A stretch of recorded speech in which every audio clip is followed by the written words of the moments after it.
ഒമാനിലെ ഖാബൂറയിൽ കാർ അപകടത്തിൽപ്പെട്ട മലയാളി യുവാവ് മരിച്ചു. കോഴിക്കോട് കുറ്റ്യാടി അസ്ഹർ ഹമീദാണ് മരിച്ചത്.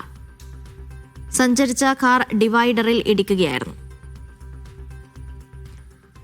മസ്കത്തിൽ നിന്ന് അലി കൂട്ടായി വിവരങ്ങൾ നൽകാൻ അയച്ചിരുന്നു. അലി, എങ്ങനെയാണ് ഈ അപകടമുണ്ടായത്? മറ്റാർക്കെങ്കിലും പരിക്കേറ്റിട്ടുണ്ടോ? അനീഷ, ഇന്ന് വൈകിട്ടാണ് അപകടം ഉണ്ടാകുന്നത്. കുറ്റ്യാടി സ്വദേശി പാലേരി ചെറിയകുമ്പളം വഴിയിൽ അസ്ഹർ ഹമീദാണ് മരണപ്പെട്ടത്. അസ്ഹർ സഞ്ചരിച്ച കാർ കബൂറിൽ വെച്ച് ഡിവൈഡറിൽ ഇടിച്ചാണ് അപകടം സംഭവിക്കുന്നത്. ബിസിനസ് ആവശ്യാർത്ഥം സുഹാറിൽ നിന്ന് അസ്ഹർ മടങ്ങുന്നതിനിടെയാണ് ദാരുണമായി അപകടം ഉണ്ടാകുന്നത്. കുടുംബത്തോടൊപ്പം മസ്കത്തിലെ റൂവിൽ താമസിക്കുകയാണ് അസ്ഹർ. അസ്ഹറിന്റെ പിതാവ് ഏതാനും വർഷം മുമ്പ് ഒമാനിലെ ഇബ്രിൽ ഇതുപോലെ വാഹനാപകടത്തിൽ മരണപ്പെട്ടിരുന്നു.